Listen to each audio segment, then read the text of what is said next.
All right, guys, so this right here is incredible. Tucker Carlson's so-called anti-war grift just hit a brick wall and absolutely shit the bed.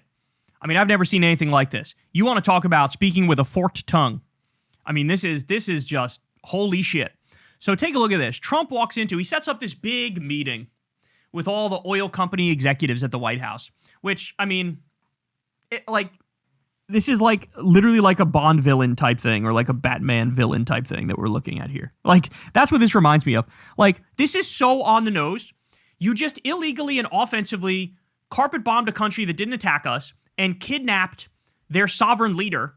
And then you like want everybody to heap praise on you. And then you bring in the oil companies to be like, we're going to steal the oil and you guys are going to take it. It's going to be tremendous. Meanwhile, they're sitting there like, what? It's like when, I don't know if any of you have cats out there, but we have cats. One time we woke up in the morning and our cat walked in with a dead mouse in its mouth and put it on the floor to be like, hey guys, I got you breakfast.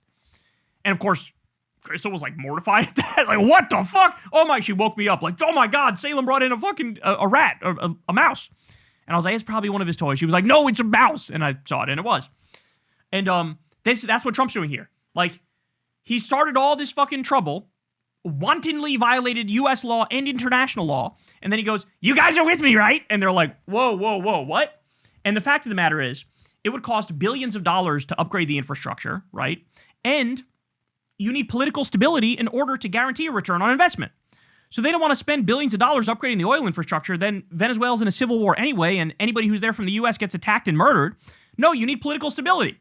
And so they kindly told him, most of them kindly told him to fuck off. I mean, some of them didn't. But a lot of them said, like the Exxon head said, it's uninvestable, right? And so it's basically like a meeting of like a war criminal who's so stupid and dense that he didn't realize that, hey, there's a way these things are done and there's a way they're not done, right? Like, you need the soft hand of diplomacy.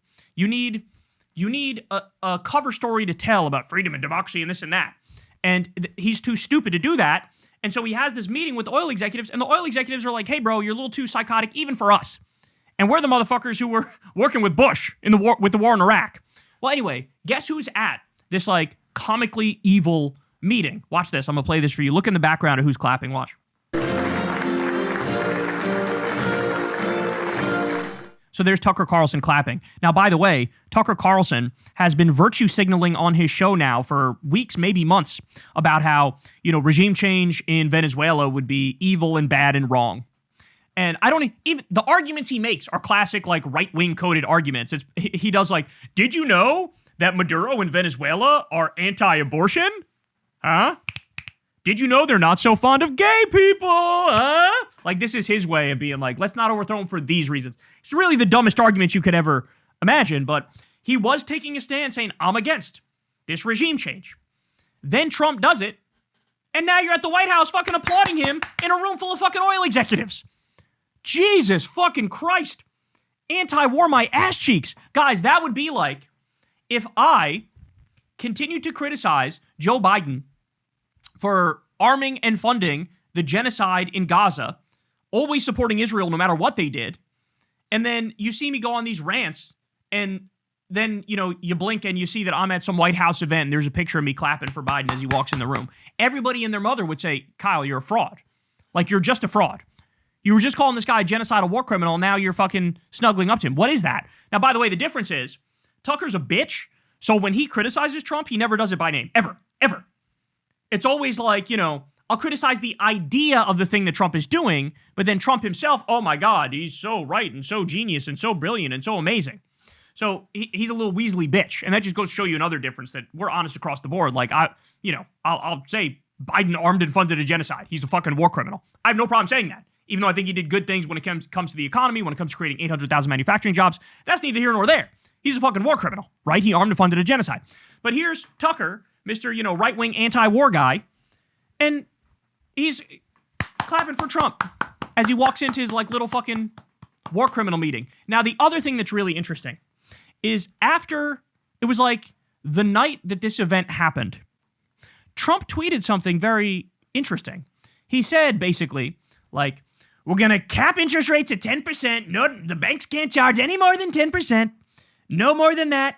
And if they do, they'll have hell to pay. There'll be a severe penalty if they do it. And then Trump was asked again, on Air Force One about it, and he's like, we're capping it at 10%, and if they go above that, there's going to be problems. There's going to be problems.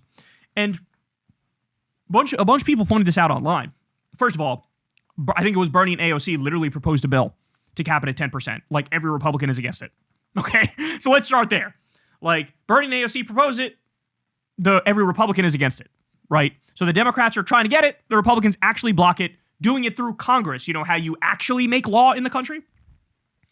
The reason Trump said this is because Tucker Carlson knows how bad Trump's foreign policy looks to every reasonable person in the country, right? All of the anti-war leaning right-wing voters, however many there are.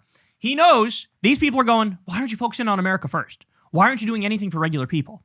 Why are you sending $40 billion to Argentina, $38 billion to Israel, fucking doing this shit in Venezuela, saying you're going to take Greenland? What the fuck does that have to do with the price of eggs, with the price of coffee, with the price of beef, you bitch? Tucker knows this. So what does Tucker do? This is him giving him advice. This is Tucker saying to Trump, oh, sir, what you did was amazing. I'm sure you did the normal, I'm going to butter him up type shit at the beginning. But then he goes, look, we need to make sure that domestically you're also delivering. So what you need to do is cap interest rates at 10%, and then you'll give me something where I can go out there and give you credit.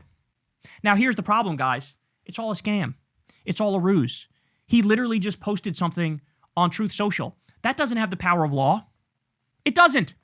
And then what's going to happen is they're not going to limit it to 10%, and it will never be brought up again. And a bunch of idiots, the right-wing idiots, will go out there and give Trump credit, like, see, he's fighting for regular people, capping interest rates at 10%. No, he's fucking not. He said something by tweet, okay? You don't govern by tweet. And the banks are not going to listen, and it'll never be brought up again. But it will give Tucker more of a propaganda excuse to go out there and cover his ass. And that's exactly what's going to happen. He's going to fucking cover his ass. So, just a total fraud. Just a total fraud.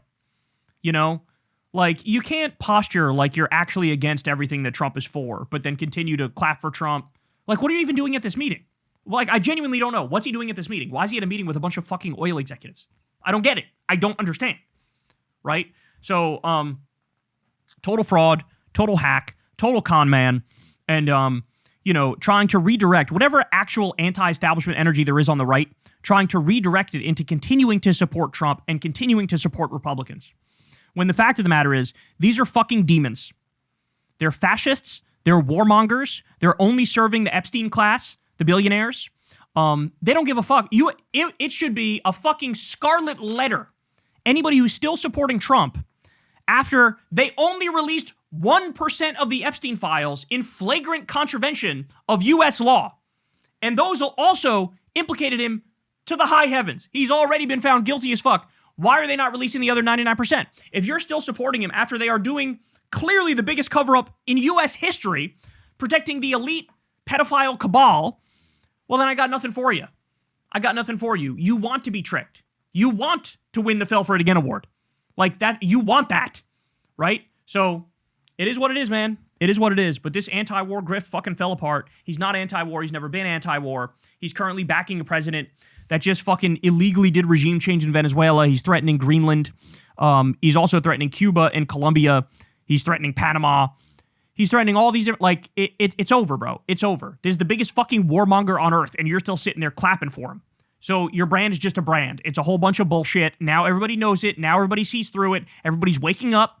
They're no longer going to be right-wing. They're becoming left-wing. And all that's left is the fucking Kool-Aid drinking sociopaths on the right who want to be lied to. They're in a cult. They know they're in a cult. They want to be lied to. It's all about emotional well-being, catering to their emotions over accepting facts and adjusting with reality. So go ahead. You can have the fucking the Thorazine patients who need straitjackets. Enjoy that audience. We'll be over here in reality with everybody who still has a functioning brain. Hey y'all, do me a favor and like and subscribe. It helps out big time in the algorithm. Click the bell as well for notifications when videos drop, and watch that video on screen right now. You know you want to.